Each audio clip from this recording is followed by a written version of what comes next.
요즘 글로벌하게 인기가 많아져서 e스포츠의 강자로 자리매김하고 있는 드론 축구 다들 아시죠? 드론 축구 아주 현란하고 재미있어 보이는데 어떻게 진행되는지 궁금하시다고요? 저도 드론 축구 처음 접했을 때 궁금한 점이 진짜 많았습니다. 아니, 저 분명 골대에 공이 들어갔는데 어떤 공은 점수가 올라가고 어떤 공은 왜 점수가 안 올라가지? 하고 말이죠. 경기에 대해서 더 자세히 알고 싶었거든요. 아마 여러분들도 그러실 거라고 생각해서 오늘 저 드론 언니가 그 궁금증을 풀어드리려고 합니다. 드론 축구의 경기 방식과 규정 등 어렵고 헷갈리셨던 그런 부분들 오늘 제가 전부 다 설명해 드릴게요. 드론 축구는 드론볼이 공중에 원형으로 매달려 있는 골에 더 많은 득점을 한 팀이 이기게 되는 미래형 스포츠입니다. 축구공 모양처럼 오각형과 육각형의 안정적인 구조로 이제 이루어진 펜타가드가 드론을 이렇게 사방으로 둘러싸고 있어요. 그렇기 때문에 굉장히 안전하고 팀으로 출전하는 경기이기 때문에 개인의 역량뿐 아니라 협동심과 전술을 키우는데 더할 나위 없이 좋은 스포츠입니다. 드론 축구에 대한 정보가 없더라도 굉장히 직관적인 게임이기 때문에 경기를 여러 번 관람하다 보면 대략적인 룰은 아실 수가 있습니다. 두 개의 팀이 상대방 진영의 골대에 드론볼을 통과시켜서 점수를 얻는 경기이고요. 또 점수판에 점수가 이렇게 막 올라가고 또 장내 아나운서의 진행을 귀로 이렇게 들으면서 진행 순서를 전체적으로 알기는 할 텐데 제가 또 자세하게 정확한 룰, 경기 규정에 대해서 알려드려 보도록 하겠습니다. 일단 경기는 3부씩 3세트로 이루어지게 됩니다. 한 팀은 5명으로 구성이 되어 있고 레드팀, 블루팀 두 개의 팀이 대결을 하게 됩니다. 만약에 제가 레드팀이라면 제 드론공의 LED는 빨간색 불빛이 나오게 세팅을 해놔야 되고 블루팀이라면 파란색 LED 스트랩 불빛이 드론볼에서 나오게 됩니다. 한 팀에 골잡이 1명, 길잡이 1명, 그리고 수비수 3명으로 각자의 포지션이 짜여져 있고 골잡이는 초록색 꼬리표 2개를 드론볼에 붙여놔야 되고 길잡이는 분홍색 꼬리표를 2개 부착해야 합니다. 경기가 시작되면 골잡이만 상대의 골대에 앞에서 뒤로 완전히 통과를 하게 해서 득점을 할 수 있습니다. 득점이 인정되면 골대의 색깔이 하얀색에서 빨간색으로 바뀌었다가 다시 하얀색으로 돌아오게 되고요. 이렇게 골대에 공잡이 공이 몇 번 들어갔는지 합산해서 한 세트에 더 많은 득점을 한 팀이 그 세트를 가져가게 됩니다. 총 3세트의 경기를 했을 때 2세트를 먼저 가져간 팀이 승리하게 되는 방식입니다. 공에 대해서 설명을 좀 드려볼게요. 일반부의 경우는 드론볼 무게가 1100g, 즉 1.1kg이 넘으면 안 되고 지름이 40cm입니다.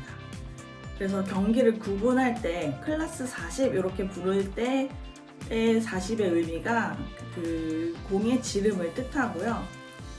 일반부의 골대의 직경은 60cm입니다. 유소년부 같은 경우는 드론볼의 지름이 20cm이고 무게가 110g을 넘으면 안 되고요. 골대의 직경은 30cm입니다. 경기장은 보통 일반부의 경우는 가로 16m, 세로 8m, 높이 4.5m의 규격을 많이 쓰고 유소년은 가로 8m, 세로 4m, 또 높이 3m의 규격을 많이 씁니다. 그렇지만 장소에 따라서 유동적이게 설치를 할 수가 있는데요. 짧은 변이 5에서 10m 사이, 긴 변이 10에서 20m 사이이고 비율이 1대2인 직사각형이면 됩니다. 높이는 4에서 5m면 되고 경기장의 정육면체 안에 경기에 불편을 주는 장애물이 있어서는 안 되는데요. 경기장 양 끝에 폭 2m의 조종석이 있어야 되고 또 경기장 안쪽으로는 1.5m 떨어진 곳에 출발점을 선으로 표시할 수 있어야 합니다. 또 경기장의 벽면은 그물망이나 와이어로 많이 들여다 보이고 또 드론볼이 빠져나오지 못하게 설치되어 있으면 됩니다. 선수의 경기 준비 순서를 살펴보자면 대진표를 확인하고 내 차례가 되면 경기가 시작되기 전에 출전 드론볼의 무게를 잽니다. 1100g이 넘지 않고 볼잡이는 초록색 꼬리표, 길잡이는 분홍색 꼬리표가 잘 달려있는지 경기 진행 요원에게 확인을 받습니다. 경기장 안에는 드론볼을 출발점에 잘 정렬을 해놓고 경기장 문을 닫고 나옵니다. 조종석의 위치에서 시야를 확보하고 경기 시작 소리에 맞춰서 각자 포지션에 맞게 경기에 임합니다. 또 경기가 종료되면 본인의 드론볼을 가지고 나와서 5분 동안 정비 시간 혹은 작전 타임을 갖고 다음 세트를 준비하게 됩니다.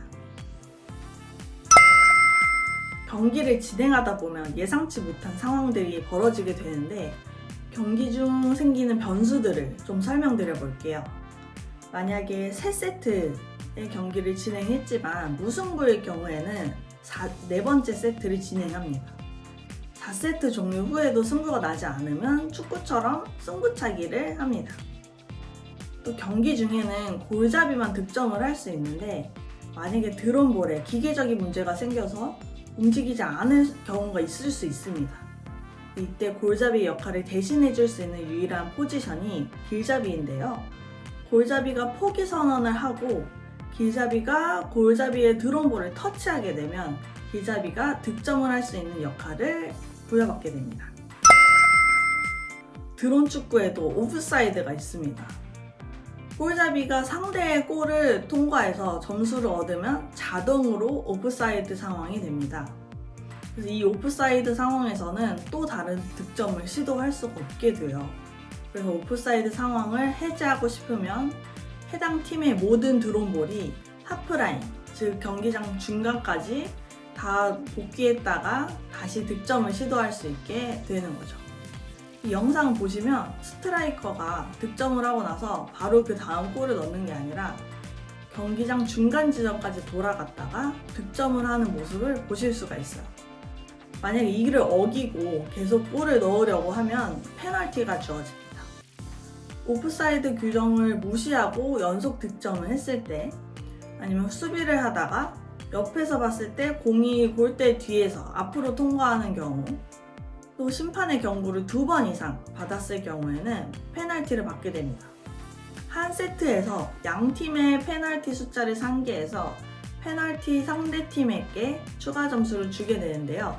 예를 들어서 이번 세트에 레드팀이 페널티가 3개가 있고 블루팀이 페널티 5개가 있으면 블루팀이 레드팀보다 2개가 더 많은 페널티를 갖고 있으므로 점수로 환산하게 되면 0.8 곱하기 2를 해서 1.6이 되고요.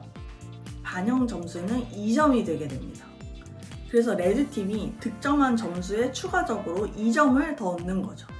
또 수비를 하다가 옆에서 봤을 때 공이 골대 뒤에서 앞으로 통과하는 경우에도 페널티가 있다고 했는데 골대의 깊이가 공의 절반인 20cm입니다. 그래서 측면에서 봤을 때 골대 뒤쪽으로 공이 조금이라도 튀어나오게 되면 공의 절반을 초과하게 된 상황이라서 통과하고 있다고 보여지는 거죠. 그런데 조금이라도 뒤로 나왔다가 다시 앞쪽으로 들어가게 되면 이 역방향 통과로 여겨져가지고 페널티가 생깁니다. 그래서 혹여나 실수로 공이 골대 뒤로 밀리게 되면 아예 그냥 골대 뒤쪽으로 빠져나와서 다시 수비 진영으로 돌아오는 것이 현명합니다. 심판은 1명의 주심과 4명의 부심이 공정하게 판단을 내려주시는데요. 주심은 경기의 시작과 종료를 알리고 모든 권한과 책임을 가지고 있습니다. 각 팀의 득점과 공격자 반칙을 보는 득점심이 각 팀에 1명씩 2명, 수비의 반칙을 보는 페널티심이 2명이 있고 한 세트가 종료하자마자 득점의 개수와 페널티의 개수를 주심이 확인하고 어느 팀이 이겼는지 결정 내려줍니다. 저번 영상 잘 보셨다면 아시겠지만 드론볼은 1.1kg이라서 일반부 선수들은 모두 초경량 비행장치 무인 멀티콥터 4종 자격증을 갖고 계셔야 하고 대한드론 축구협회에 선수로 등록하고 선수증을 발급받으실 수 있습니다. 또 선수뿐 아니라 협회에서 발급하는 지도자와 심판 자격증도 있으니까 관심 있으시다면 자격증 취득하시는 것도 추천드려요.